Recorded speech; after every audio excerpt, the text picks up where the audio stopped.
नमस्कार, मैं अभिषेक आनंद और आप जुड़े हैं प्रभात खबर के डिजिटल प्लेटफॉर्म के साथ। सियासत, सेक्स और साजिश, जब इन तीनों का कॉकटेल बनता है तो इंसाफ अक्सर दम तोड़ देता है। आज जुर्म के पन्नों से एक ऐसी ही कहानी जिसने बिहार की सियासत में भूचाल ला दिया था। एक ऐसी कहानी जिसका सच आज भी फाइलों में दफन है और सवाल आज भी जिंदा है।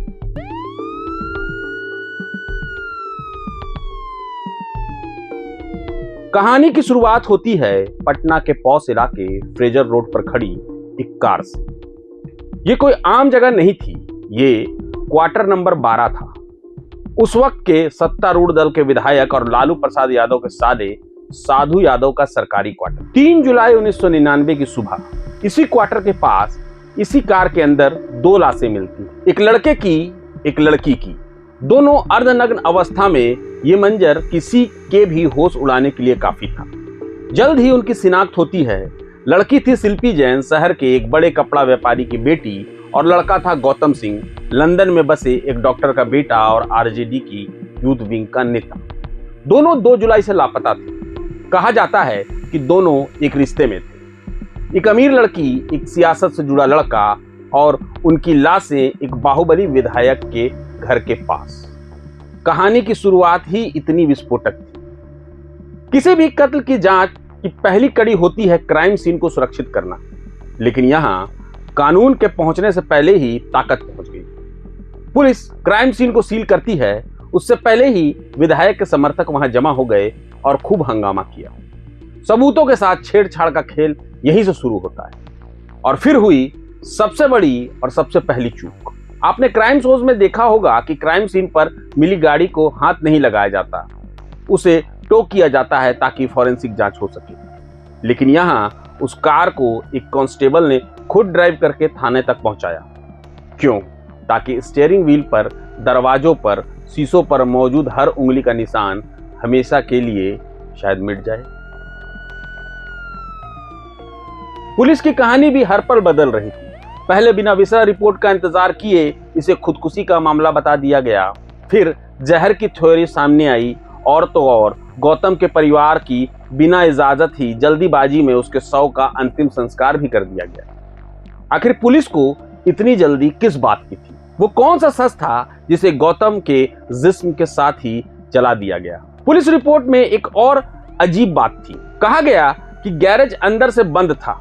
तो सवाल यह है कि अगर गैरेज अंदर से बंद था तो पुलिस को फोन करने वाले को कैसे पता चला कि अंदर 2 लाशें हैं? ये वो सवाल हैं जो इशारा करते हैं कि ये मामला जितना सीधा दिख रहा था उतना था नहीं। इसके पीछे कई बड़े और ताकतवर चेहरे छिपे थे। लाशें मिलने के 6 दिन के बाद शिल्पी का परिवार सामने आया।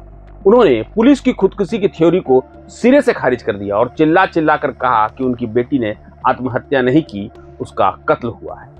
मामला अब सियासी रंग ले चुका था। बिहार की सड़कों पर हंगामा था, सरकार पर दबाव बढ़ रहा था। आखिरकार चौतरफा दबाव के बाद राज्य सरकार को यह केस सीबीआई को सौंपना पड़ा। लोगों को लगा कि अब सच सामने आएगा।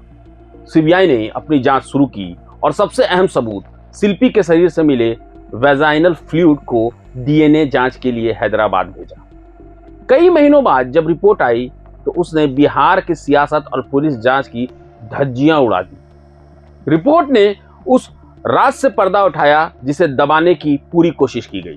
डीएनए रिपोर्ट ने साफ कर दिया कि मौत से पहले शिल्पी के साथ एक नहीं बल्कि कई लोगों ने बलात्कार किया था। ये खुदकुशी नहीं थी, ये गैंगरेप और मर्डर था। अब सवाल यह था कि वो दरिंदे कौन थे? सीबीआई की एक सुई एक बड़े राजनेता पर घूम रही थी। सीबीआई ने एक विधायक से उनका डीएनए सैंपल मांगा ताकि रिपोर्ट से मिलान किया जा सके।